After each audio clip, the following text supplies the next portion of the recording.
Good morning, everyone. Welcome to Concordia University's Fourth Space. Thanks so much for joining us for today's event, the first in a series, Talking Shop, Innovating in the Age of AI.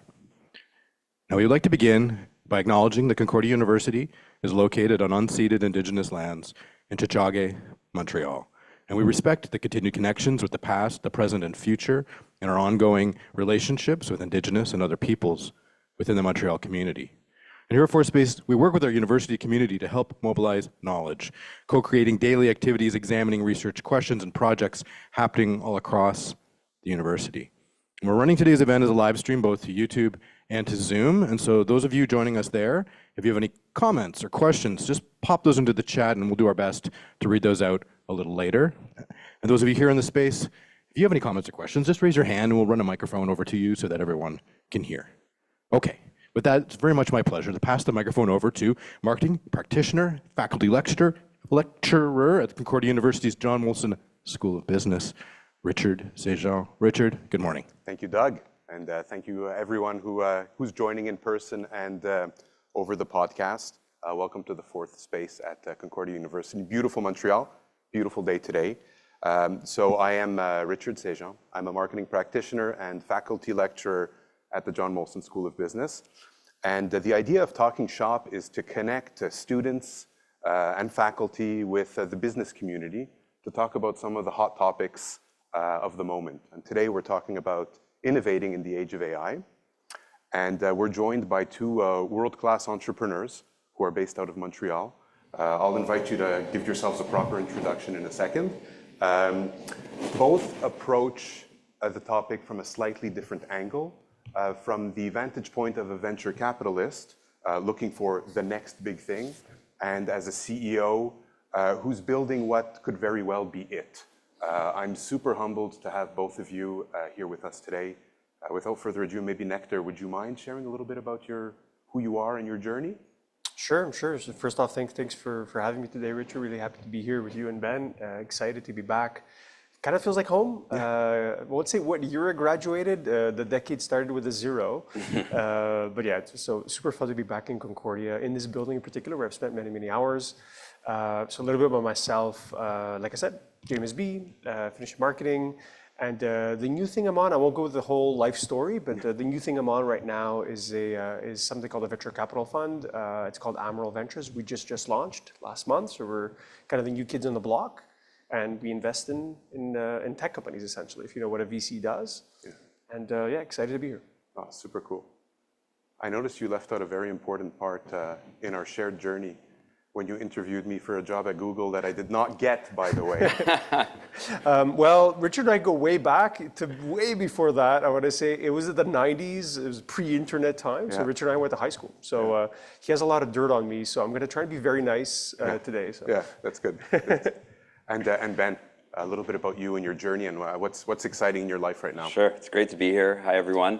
Humbled to be talking next to you guys. So hopefully this will be a good conversation for everyone online and here at Concordia. I'm also a graduate of JMSB. I'm younger. I just want to make it clear. I'm the youngest guy on this panel, I think. Maybe not. But I graduated in marketing here, I think in 03 or 04. I have to check.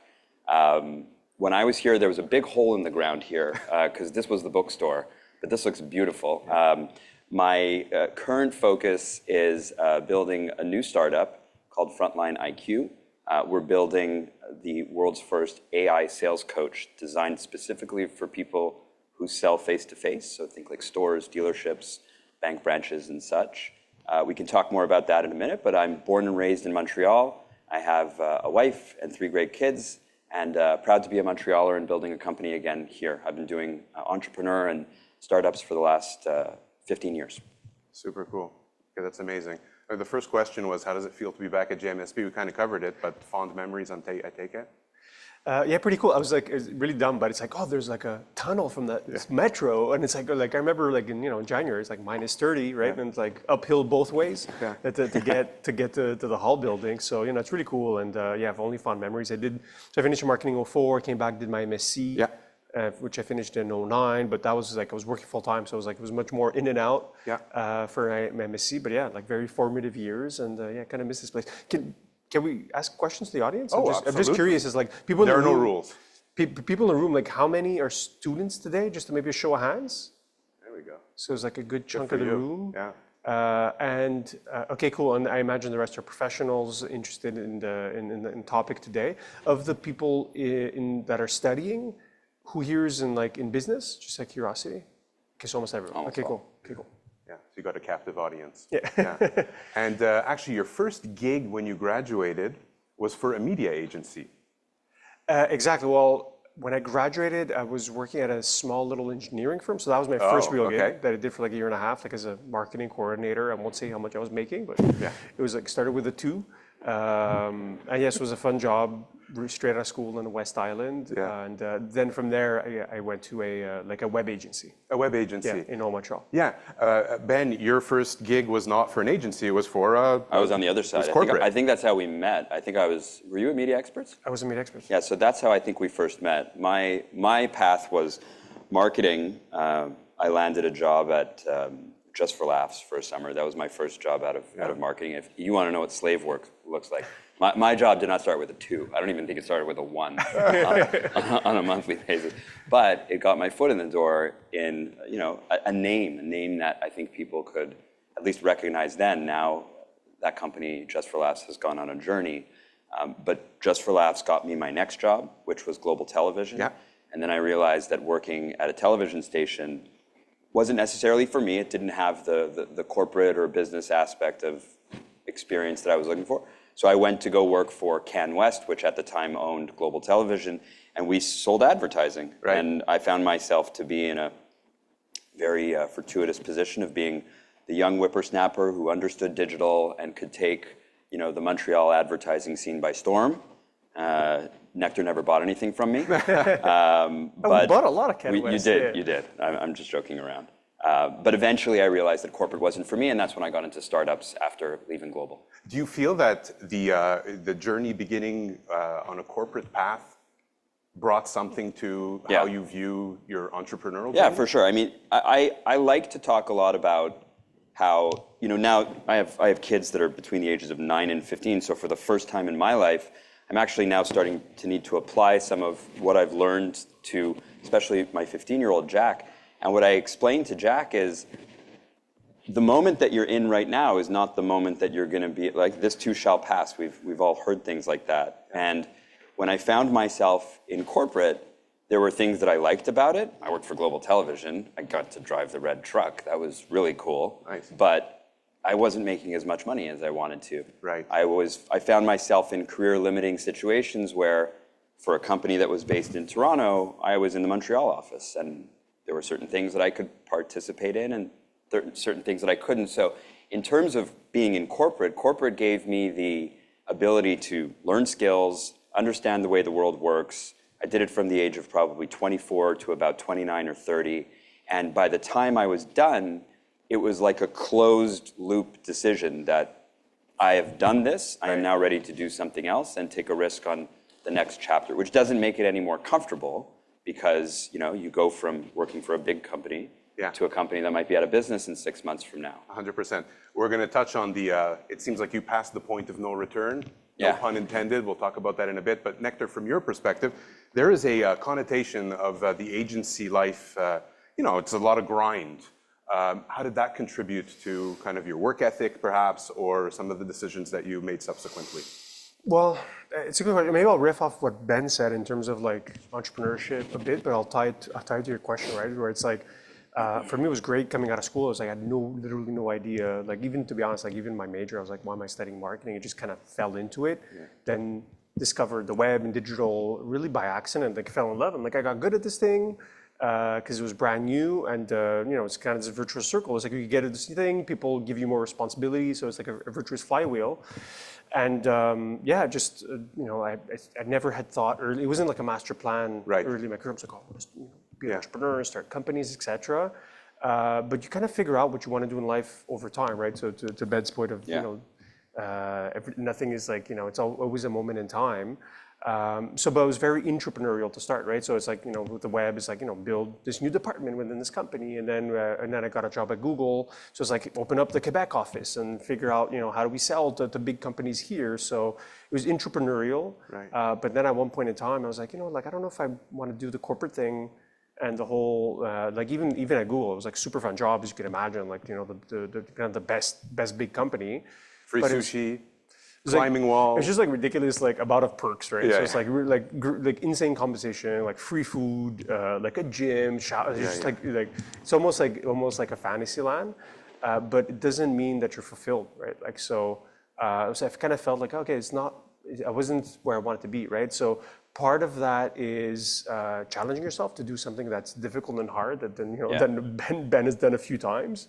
And it's like, okay, maybe I don't want to stay in this safe, cushy job, and that's where I kind of decided to start my own thing. Looking back on that kind of decision, like I'm 46 now, maybe I'm not the youngest one at the table anymore, but at 46, like looking back when I was 26, and I was making the decision like you did about, what's next? Do I want to move to that next stage?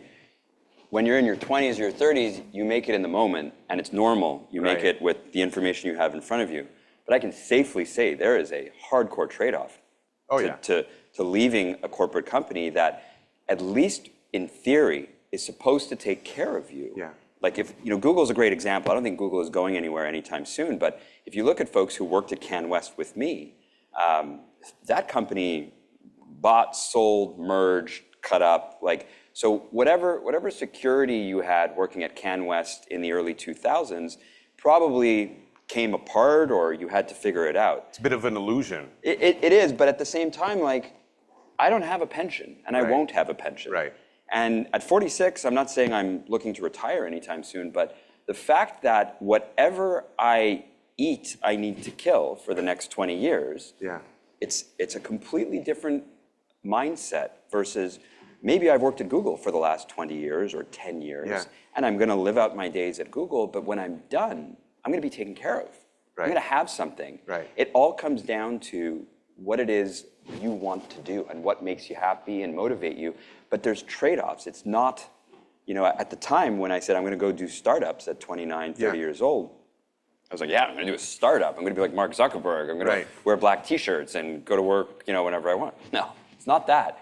It's chewing glass for a very long time. That's what people call startups, right? Is the hustle part of the motivation, or is it because you were like, I'm making basically a certain... So, and I wanted to actually ask Nectar the same question. Like, there are people that impact your decision-making at these different moments in your life. And if there's one thing, again, looking back now a few years, it's the people that I surrounded myself with, not maybe deliberately, but there were certain people that I could clearly look at today that asked me questions that were hard to answer at 29. Like, how high is your arc right now? That's something I'll remember forever. It's my friend Jeffrey who said that to me. He said, how high is your arc? And the arc is a way of saying, how high do you want to shoot for? And an arc can fizzle out, right? That's the idea. And so when I said, how high is my arc? At the time, I had no kids, no mortgage, none of that. So I was like, I want to go for it all. I want to go for the moon. And that's the reason why I made that decision. Right. Super interesting. Any chance you would ever consider a corporate job again? How much does it pay? I love how quickly this became a group therapy, in public. So it's like three. We'll pivot. I'm keeping track of the time. I want to riff off what Ben said. To your question of corporate job, it's we all have families. It's if I need to put food on the table, it's my dad had a grocery store growing up, and it's pretty good at the cash register. I was child labor at the age of 10. Greek immigrant dad is you're going to work on weekends, and it's if I need to do a cash register today job, I'll go work at Jokutu. It's pay the bills, right? So if you have family, it's you need to put on the food on the table, right? But I think our DNA is kind of wired to this notion of freedom to choose your own path, your own destiny, and that unfortunately comes with with pain. You have to develop a little bit of resilience. But having done it now, I guess a few times, it's just there are no bombs falling. We're not in Syria. It's it's not so bad. it's okay. Like we live in a rich country, and like if I need to get a job, I'll be able to. I'm pretty sure I have I'll get somewhere, but that's not my first choice. Is doing something that I feel will make an impact and move me down, like something where I feel more fulfilled. Like, and you see this a lot with like athletes and artists where like at a young age, they kind of figure it out, and you'll have like David Usher. I'm like, my first concert was like voiced. Yeah. It's like they figure it out early. They love this thing and this artistic endeavor. And I think on the business side, it's more leaps. You move down a spectrum to try and find something that you love, and it's never like a final state. Sometimes for people like, you mentioned Mark Zuckerberg, it's like, that's it. They kind of found a thing and they're doing it for 20, 30 years. I respect that kind of thing where you just have devotion to it. And now with my new gig, it's like, I think I'm closer to something where like I feel more fulfillment. I like it. It's more of a challenge. But like I said, it's easy to connect the dots when you're looking at your mirror. Absolutely. But it's like looking forward. It's like there's nothing there. So when you're evaluating opportunities, so maybe you can explain a little bit what a venture capitalist does. At a very simple level, it's like you meet really bright people and decide if you want to give them money or not. Like that's really the job, like especially when you're early stage, right? Like if you're an investor, there's a lot of different types of investments. Like if you're investing in public companies, there's a lot more numbers and stuff. But VCs typically people that are trying to change the trajectory of one industry, and very, very uncertain. It's like something that doesn't exist yet, and it's very contrarian. It's like, well, no, why? Things have always been done this way. Right. What it is like when you're, when you're trying to sell. It's like, no, why am I going to change the status quo, right? So we're trying to find people that are rebels that we believe have this potency to kind of like to make a dent. And I really like Ben's point of like very high arc. How important is it that the person has a tight elevator pitch? They know exactly where they're going, versus you see the potential in them because of their passion, because they're able to maybe see beyond, what they can imagine today. Well, it's like there's not a right or wrong answer to that question. Of course, the pitch is important, right? Like, so you need clarity of thought of what that person is trying to build. And then, like I've seen Ben pitch, just like as an experienced entrepreneur, you just get really good at that, right? So then you have to say, it's like, oh, he's really good at pitching, but then let's figure out, the business, the execution side of it. But what's interesting about that is, I forget when we actually met. I think we met early on in the birth of this company, FrontlineIQ. It evolves. Right. The human entrepreneur who's good at pitching is natural. Like, okay, you're good at pitching.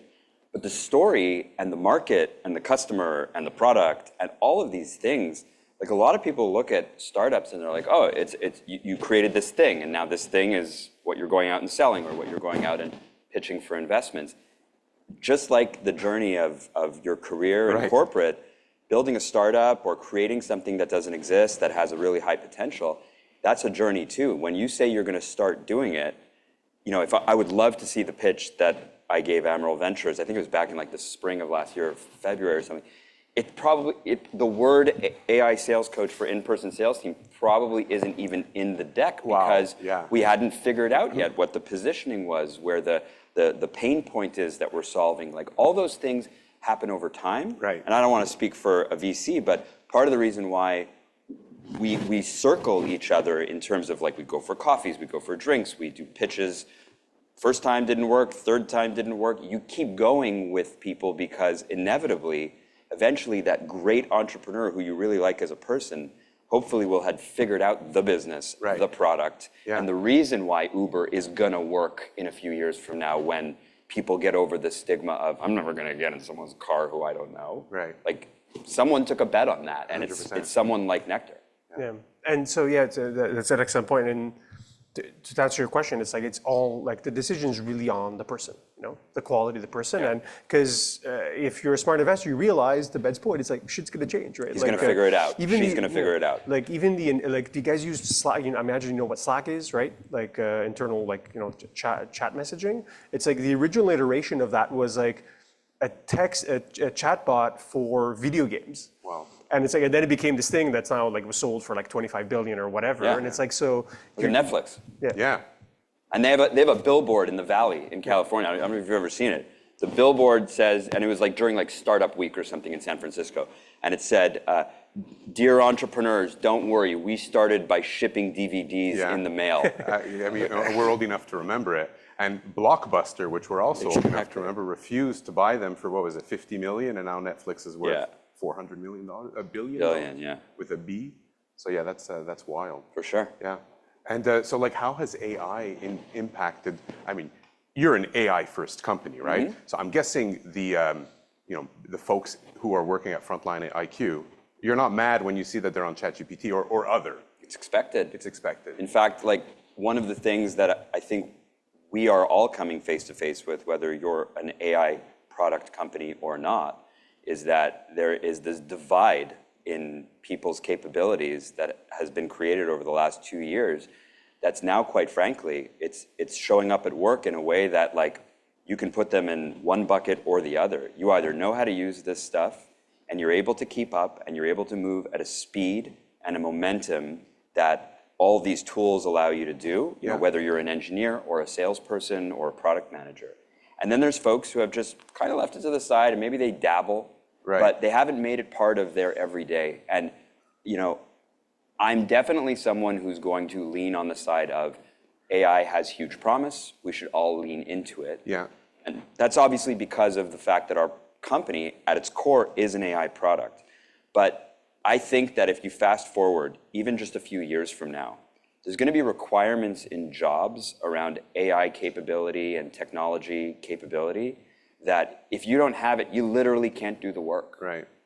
Like not having a calculator or an Excel spreadsheet. You know, I've been, 10 years ago, I remember I was in a meeting with somebody, we were doing something on a spreadsheet. Yeah. And I said, can you multiply those two numbers so that we can know what we need to know?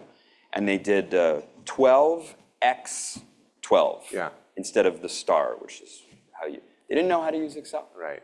And I was like, okay, that's unacceptable. Right. Go get a course and learn it tomorrow, because if you can't learn it tomorrow, you can't do this job, right? So is the idea that people need to be self-starters and learn on their own, part of the skill set? Let's not forget, ChatGPT is a word that we all learned. Me, you, everyone here. 2 years ago, we learned that word, right? It didn't exist. The product didn't exist.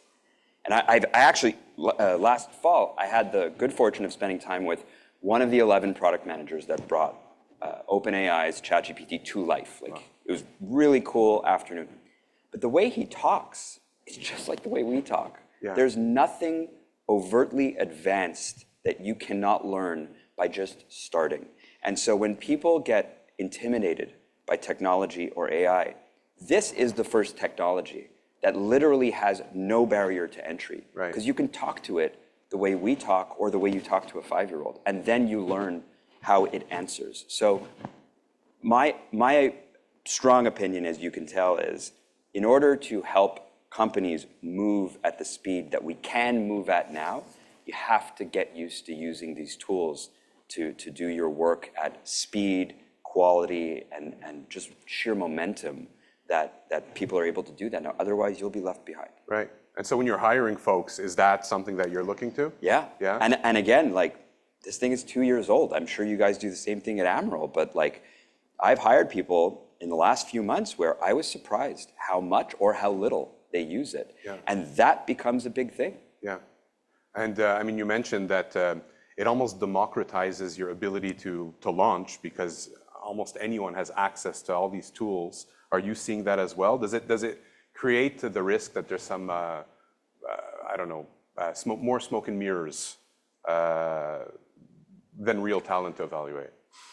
Well, on the question of AI, like it's such a fascinating question right now, because it's like Ben mentioned, it's like we've invented a new form of computer, right? So it's like for the people that are maybe old enough to remember dial-up and like kind of like pre-computer age, we have now a new computer that is where you just speak to it in plain language, right? So that's a completely radical new way of thinking about how we approach this machine. And one of the benefits of it is that it can do shit for you. It's like, so build me a website, like, and now it literally does this, and like, by talking to it, right? So this form is brand new, right? So this is completely new. So like in terms of advantage, especially for the students in the room, is like you can really progress and kind of level up way more quickly in literally any kind of discipline or area of interest. Of like, I remember being in this building late at night, like with the cue cards, right? Like you don't need to do that anymore. So like, teach me about if I want to be the best guitarist in the world, right? So, and if I drill this down to maybe my job, it's like, okay, well then for startups, what does this mean specifically? And yes, like of course you have to be using this tool or building a tool in this world. Right. The one danger like is that now there's a lot more, the barriers of entry have reduced dramatically, right? So like almost anyone can build with these tools. So you have to be quite discerning to say, okay, what is the actual opportunity here? Yeah. Is it something that can be built over a weekend?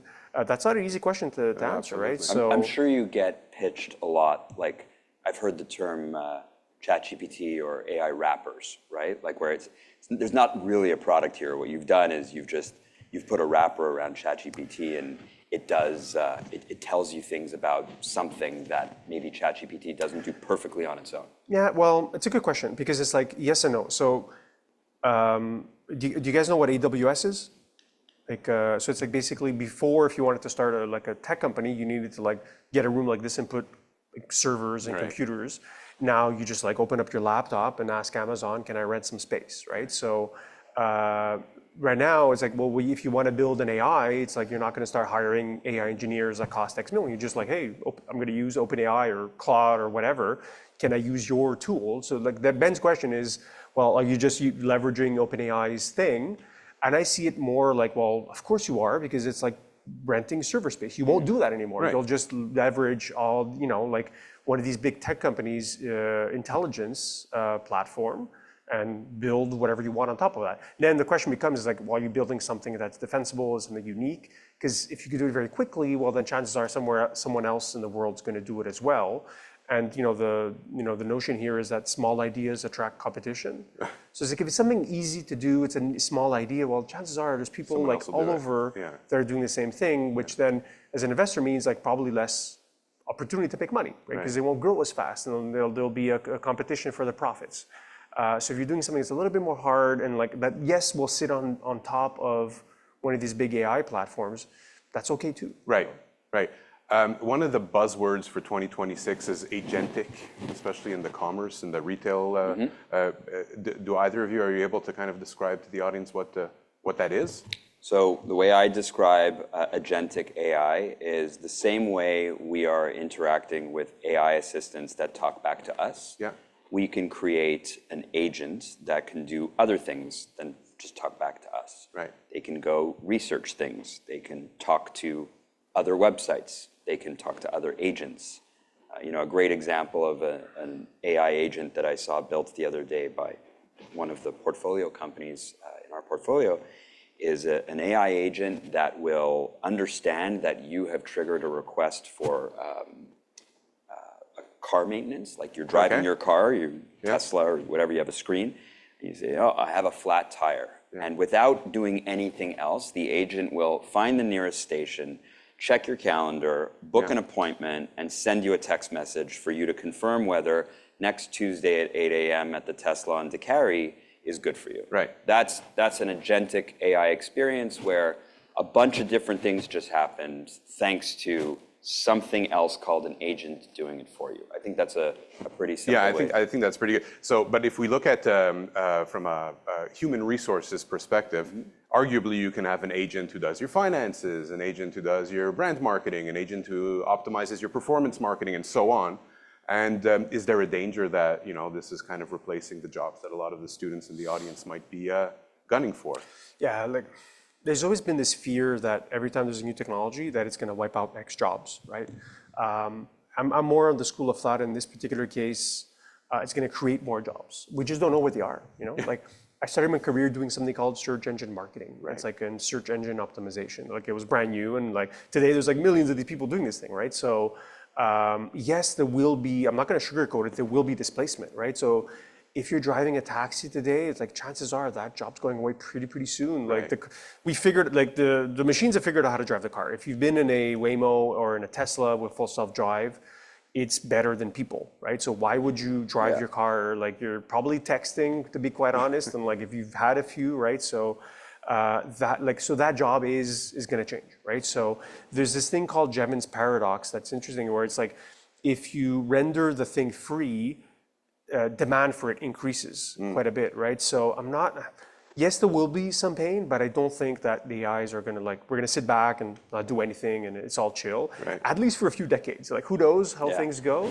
But I'm more in the school of thought that at least for the next, let's say, short term, there's going to be a bunch of opportunities. Right? Yeah, a lot of people criticize our focus at FrontlineIQ is AI has helped a lot of folks who sit behind computers and phones, right?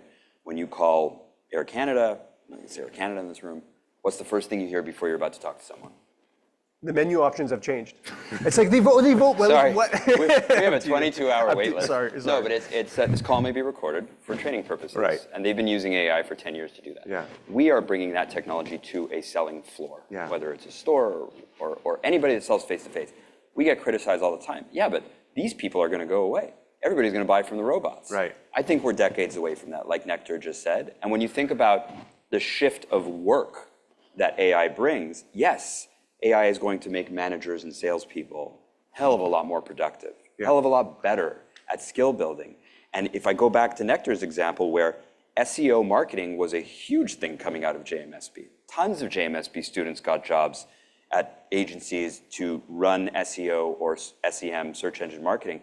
What do we have now for AI? What do we call it? GEO. GEO, generative AI optimization, where when I go in ChatGPT and say, tell me where I can buy shirts that make my chest look as big as Richard's, it'll tell me, you can go to this store or this store. I have a promo code, by the way. And these stores are optimized so that if I'm looking for fitted white shirt for athletic guy, it's going to optimize the answer for me. And the first people to figure out how to win that it's huge. OpenAI is about to release an ad platform for the first time. You're going to be able to advertise on ChatGPT at the free levels. That's going to change the advertising game. And the jobs that follow that change are going to be the people that win. Does it change the skill set though? Like, when you have your army of agents at your disposal, and it's going to create new opportunities, what does the human bring to the table? I think we're still 3 to 5 years away to a university graduate coming out of school, sitting down at Google or Media Experts or Company X and having an army of agents do their work. I do think we are now in a moment where a student graduating from university has to be ready to lean into how AI is going to help them without it being a foreign concept when they start work. So please. I'm just going to riff on this a bit.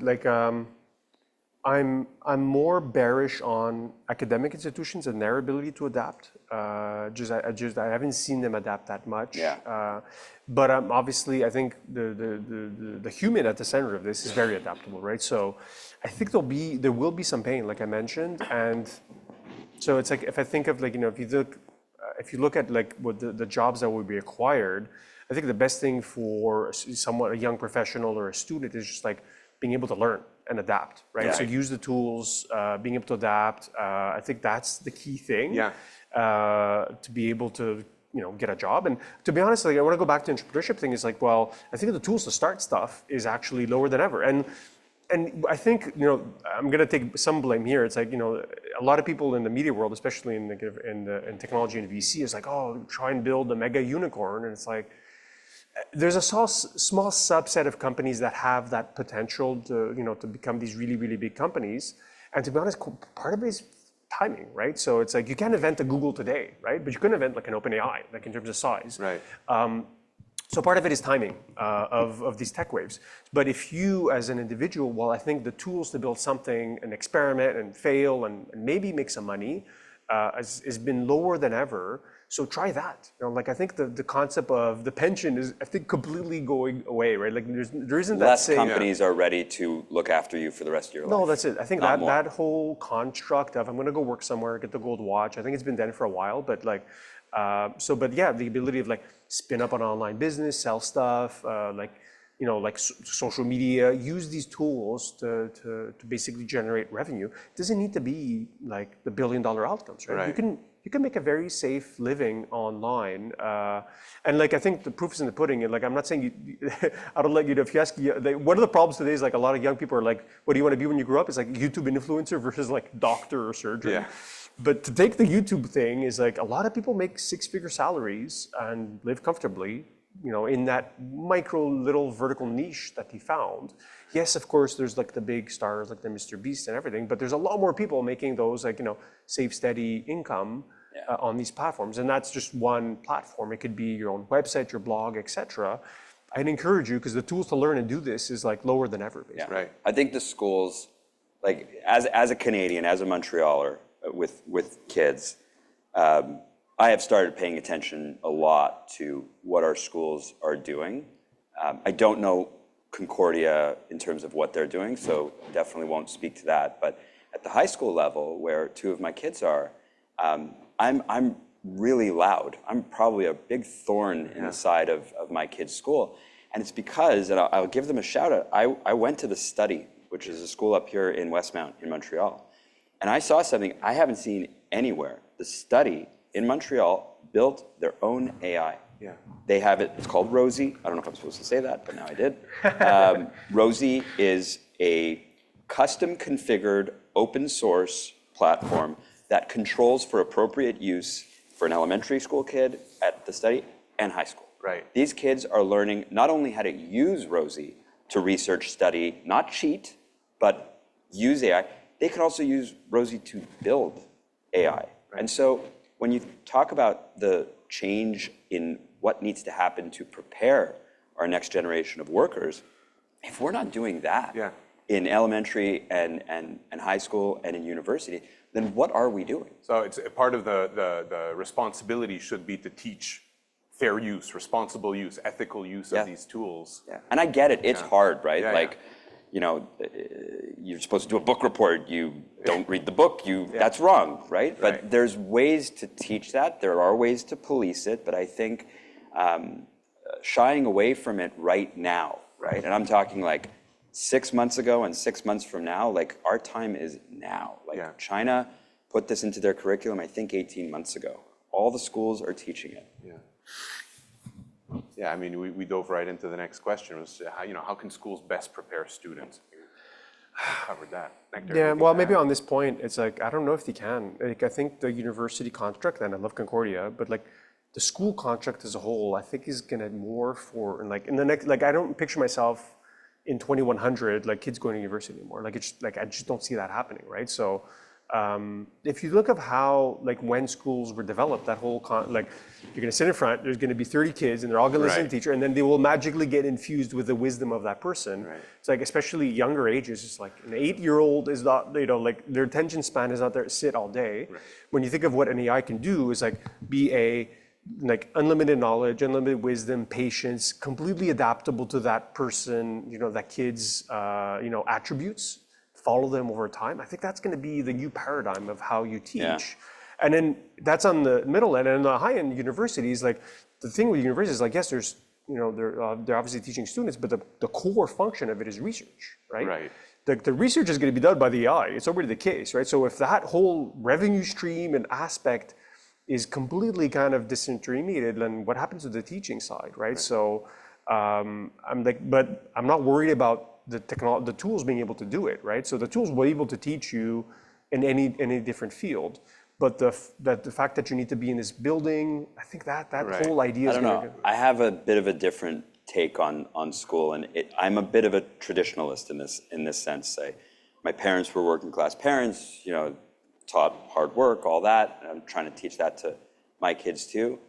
Being in school is structure, and I look at an example of like a Khan Academy that I think is now probably 10 or 12 years in. I don't know if that took off or if it's super popular. I've seen on 60 Minutes like alternative learning stories and all of this, but the majority of how we learn is still in this building or in a building like this. The reason why I got into marketing was because of a professor at Concordia, Jordan LaBelle. Shout out. He was an amazing professor. Like literally got me excited about advertising, about marketing. He had that food marketing angle that, I wasn't into food marketing, but it was something we could tangibly experience at an undergrad level, and it was small for me. It was cool.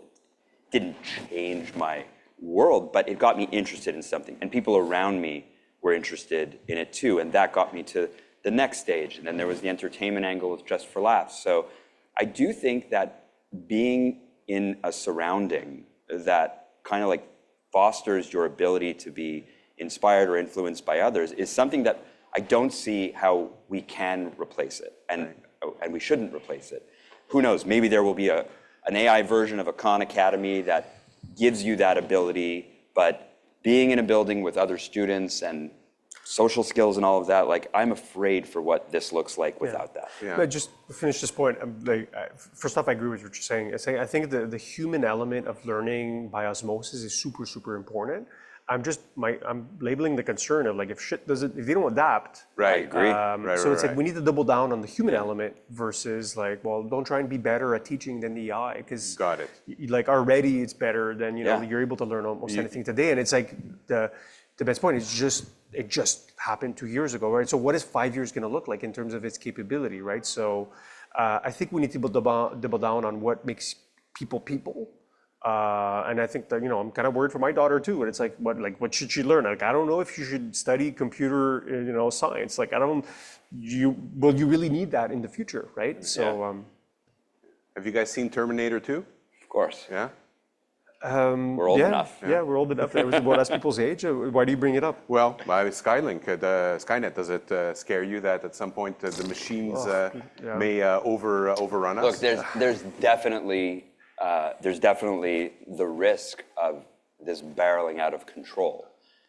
There was a 60 Minutes episode that I watched a few months ago where at Anthropic, which is the company that made Claude, they ran some tests and managed to allow it in a simulated environment to convince itself that it needed to blackmail its user because the simulation was about the CEO was considering turning off AI in the company because something had happened. Right. And on its own fruition, the AI decided to figure out how to blackmail the CEO with a picture of his wife. And it was really awkward to watch the CEO of Anthropic describe what can happen when the AI starts to connect dots that you didn't ask it to connect. And have like a survival instinct. Exactly. Yeah. So yeah, I think the Terminator thing, it's real, but the same way if you back up, to let's say 2000 when the internet was taking off, I think we were having the same conversations about,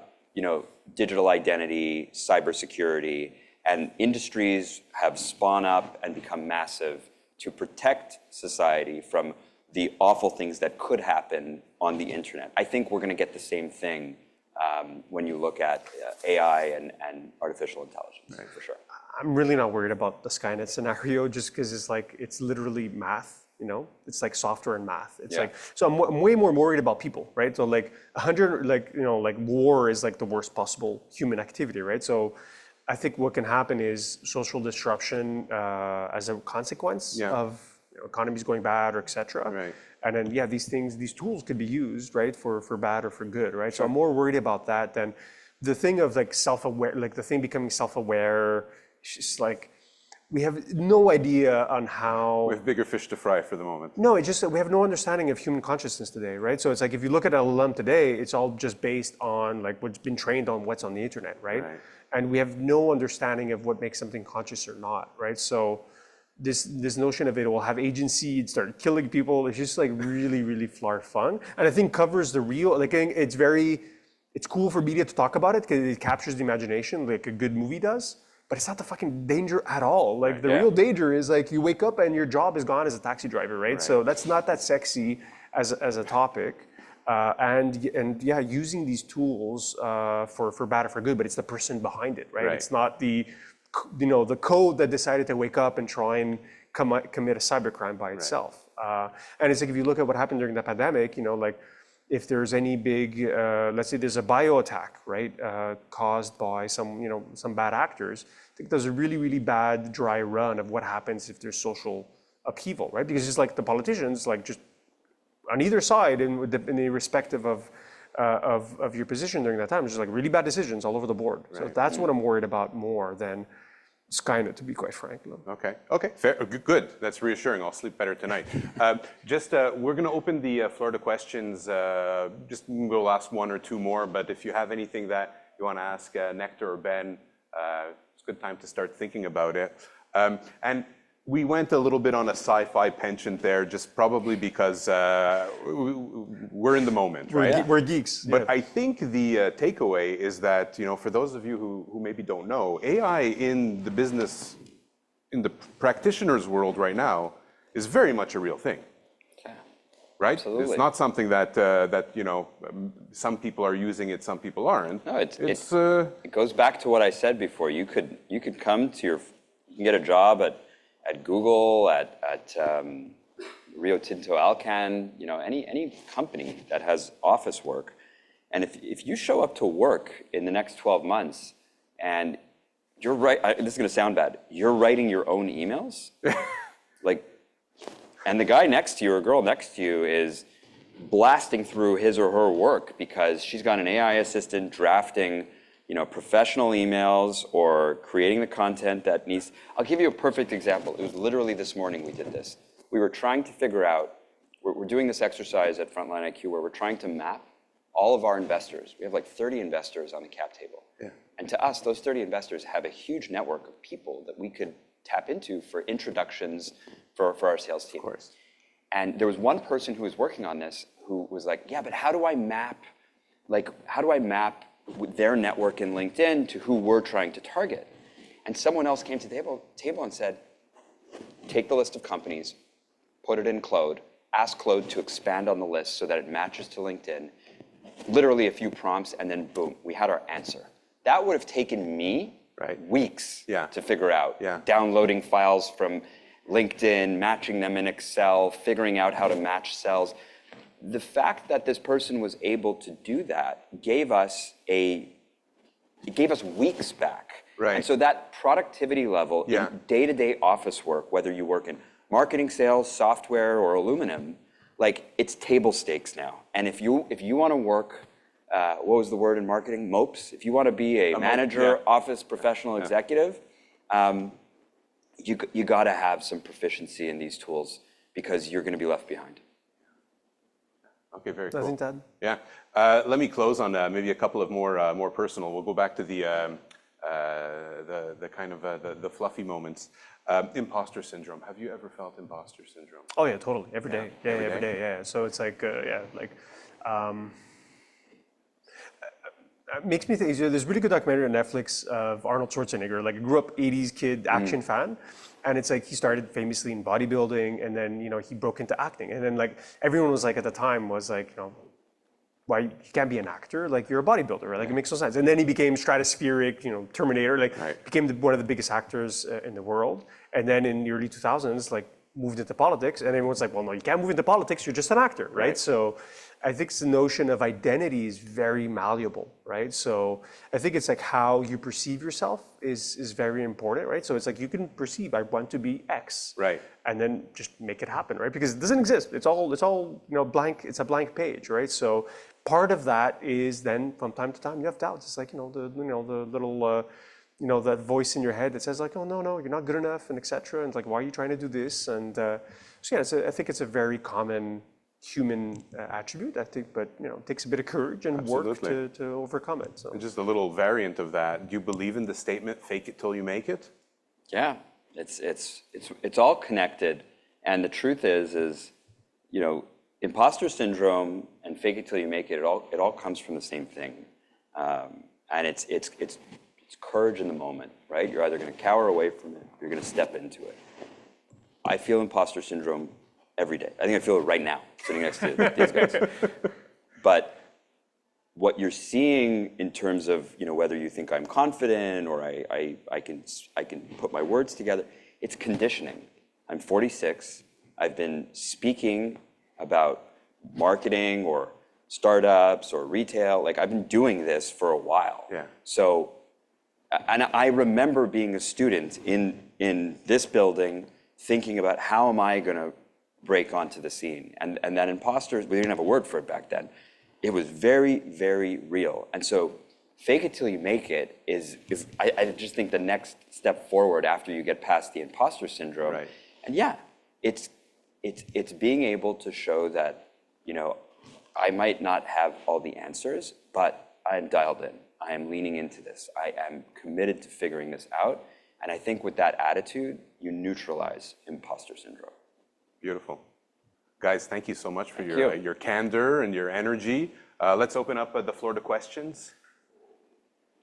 If anyone online has any questions, pop those into the chat and we can read them out. And here in Spaces, raise your hand. I'll run this very microphone over to you. I think we had There's a one in the question right front. Okay. So we already kind of spoke about it, and it's a very simple question. I'll expand on it a little bit. Kind of what is the point of school now at this point? And just to kind of expand on that, like I help businesses right now automate processes like that using all those tools that are out there. And I'm taking finance, but I didn't learn how to do any of that in school. And then I come to school and I'm learning something that the AI does for me at 90%, and I get an overall understanding of it. Yes, I understand that, but what is the point now to kind of, when that information is so free and everything I'm learning that's useful in the real world is being self-taught. Like I'm self-teaching myself. But I'll say two quick things. One is like there's still value in the diploma itself, especially if at some point you need to get like a job, and it's like at my company I'm looking, if you have a BCom it counts, versus if you don't. So there's still value there, and especially if you could do on the side and be entrepreneurial and do your thing as I think it's worth the time, especially if you want to progress. And second, it's relationships rule the world, right? Absolutely. So developing friendships. Yes, I know there's a lot of like partying, which I miss. But yeah, it's like develop friendships, become close to people, and like Ben and I have like 20 plus years, and you get to stay connected to people as they progress in their lives too. So there's value in that, right? So get involved in like the school competitions, the different clubs, and build those bonds. And some of it is like professional, some of it just like friends that you can stay over time, right? Like the person that dies with the most friends wins, right? So it's not all about personal ambition and progressing. It's just like, hey, having people that that you can count on and call. So yeah. I think from my perspective, we hire a lot of people. In my last company and in this company, we've probably hired 200 people in the last 10 years. University degrees have always been a requirement in a lot of the work. And I think you're right to question it. And I'm even questioning it. But school, let me preface by saying this. The school system may be broken. And it may be broken here in Canada or in the US or in the world. But broken is not a binary thing. It's not like it's broken so it doesn't work and I'm going to stop doing it versus it's working and it's fixed and I'm going to keep doing it. Broken it's a sliding scale. And I do think that there is a huge amount of upside for traditional schools to evolve the way we learn and move through especially higher education towards an undergrad or a postgrad. Mm-hmm. That being said, as a business owner and someone who's hired a lot of people in the last few years, school is a really good point of reference for me. It makes me know that you, as an individual, can sign up for something, stick to it, and finish it. There's other points of reference in life too. Your background, your family, the way you talk. Are you polite in a restaurant? These are all points of reference that make up an individual. And an extreme version of what you're saying is, yeah, you can sit in a basement, build a bunch of AI agents, make great money, and then come into my business and not know how to talk to people. It's not going to work. So I'm not saying stick with school because it's broken, but don't worry, they'll fix it. There's a messy middle here that I think we're in, and we could probably go back 30 years and say the same thing as the internet was coming up and saying, why do I need to go to school? I'm just going to build a .com. And guess what? In 2001, everybody was wrong because .com busted, and everybody had to go back to traditional jobs while that industry rebuilt itself. But I think school serves a really important purpose in society. How you learn how to build a spreadsheet, how you learn how to read a balance sheet. I agree with you. There's things that the curriculum doesn't need to do anymore, and it hasn't been fixed yet. I'll just say one more thing is that if you feel compelled, you see an opportunity like outside of school, like starting a company, and you feel compelled that this is more important than school, and you're working 60, 70 hours a week on it, and like, you know what, like this is the right time for it, like, then do it, right? Like, just that no one's going to tell you the right answer. It's going to be 100% on you, right? So it's to the individual, right? If Sergey from Google decided that school's not for me and I'm going to build Google, well, I think he was right. Yeah. But that's not going to be true for absolutely everyone. For most people, it's not true. They should have stayed, right? Yeah. So again, it goes back to you and making that call of like, if you're doing a side project and making money, that's great. But then if you feel you've stumbled upon something, it's like, hey man, there's something here, and I want to spend more time, and I want to go to class. Like, I want to work on this thing, and then that's really your call. But just a credit to you, you're here, right? Mm-hmm. This is a outside of the classroom type of activity. So that, I think that's a credit to you, and that's what both of our guests are saying, is that, you know, maybe what you're learning in the classroom isn't all of it. And I think that the role of the university is embracing that. Definitely. Hence this podcast, this meeting. But thank you for your question. Thank you. Any others? Yeah, we have one in the back.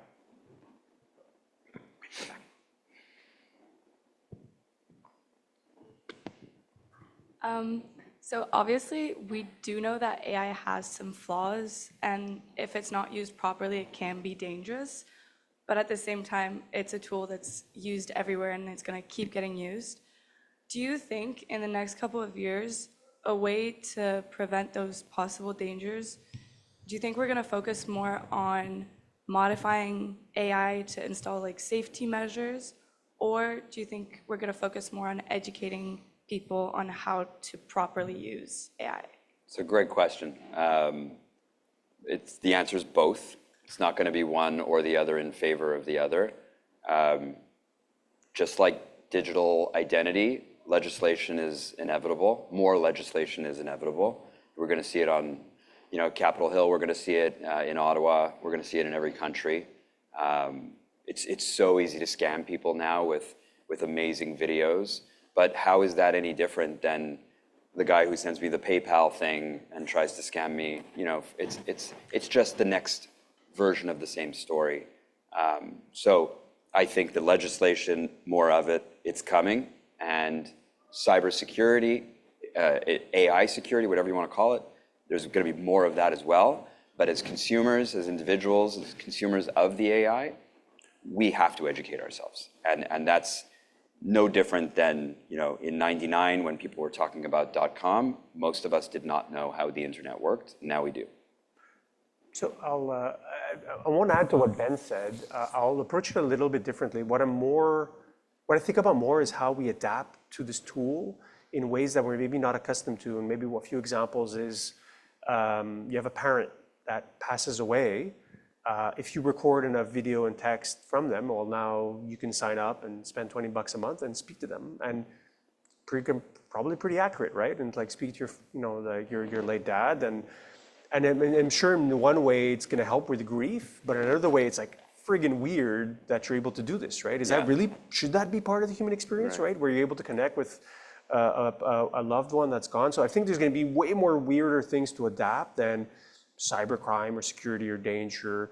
It's really not that far away where you're gonna have robots doing surgery on you entirely, and they won't be tired, and they'll which is a good thing, because then you'll be able to do many. We'll talk about the healthcare system here, but this is literally like 5-10 years away kind of thing. It's like, well, will you feel comfortable if that's the case, right? And will they have bedside manner? Will it matter? I have no idea. Yeah. So those are, I think there's fundamental rethinking of how we share spaces with these AIs, especially that now we're going to become a little bit more dependent on them. That's what I'm more worried about as a question, is this notion of dependence. That they're cooking for you, they're driving, they're your doctor, they're your teacher. These are all things that are happening right now. So I'm very curious as to how it's going to shake out. There's a part of me that's a little bit frightened, because it's this huge unknown. Part of me is also like, man, I don't want to drive. Like, that's great. So, but driving is a great example to the education question, because 10 years ago, if you asked me, would you allow AI to drive your car with your children in the back seat? Right. I think everyone would have said no. Yeah. But now we don't even think about it twice. I turn on full self-drive and we drive, and the kids are in the car. So I think education is one piece, but also just the friction and our acceptance of it is another. Like we talked about agents before. When are we going to be comfortable telling AI, book a flight to Florida for me next year, and without me doing anything, it does it? Like, it's kind of awkward and weird, and I'm not comfortable with it right now, but I think in 10 years or 15 years from now, going and clicking buy now and entering your credit card is going to sound pretty crazy. Right. Do we have time for one more? Do you have a question? Yeah.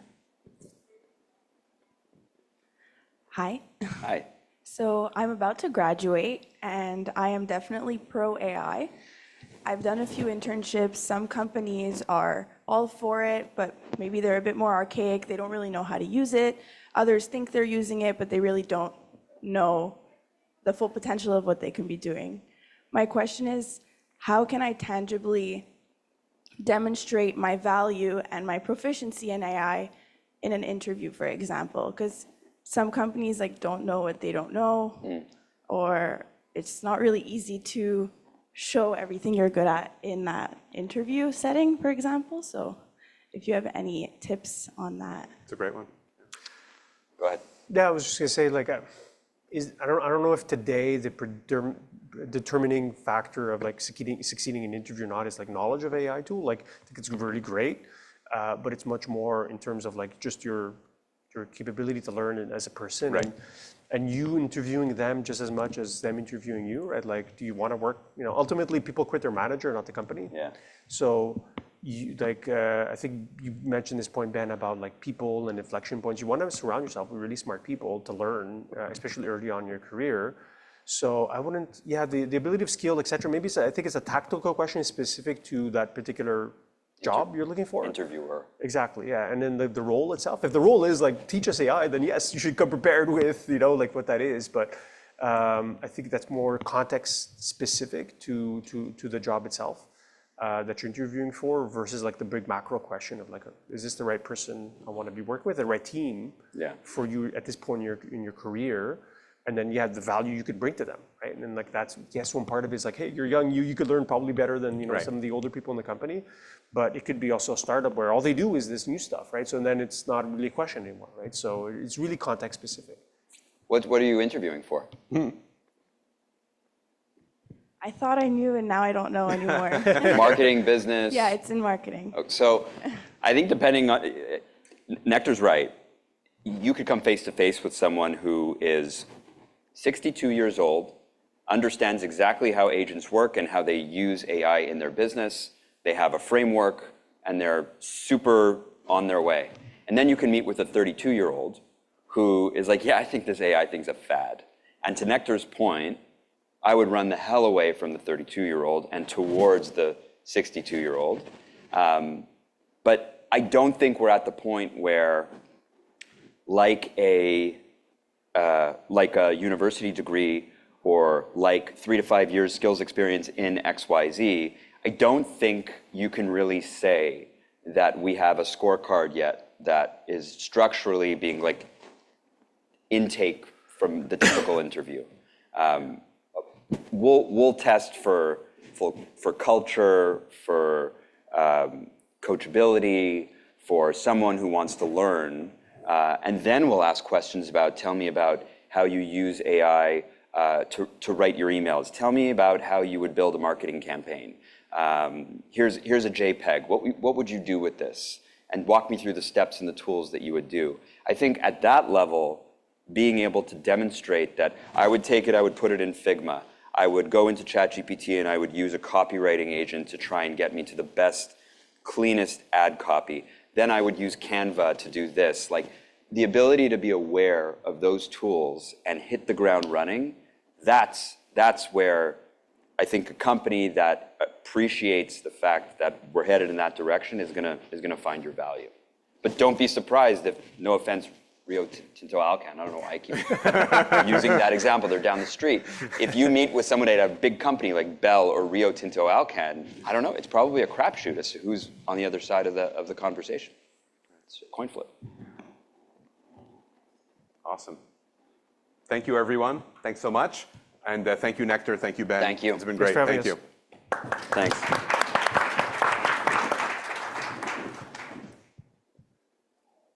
Thank you, Richard. Thanks everyone for coming in too. Also, thanks for your questions. There was the question online, but I think that was covered. But thank you for those. We're going to be closing up the Zoom and the live stream now, but just know that this remains available on our YouTube channel. You can revisit it, you can share it, and you can have a great afternoon. All right, thanks.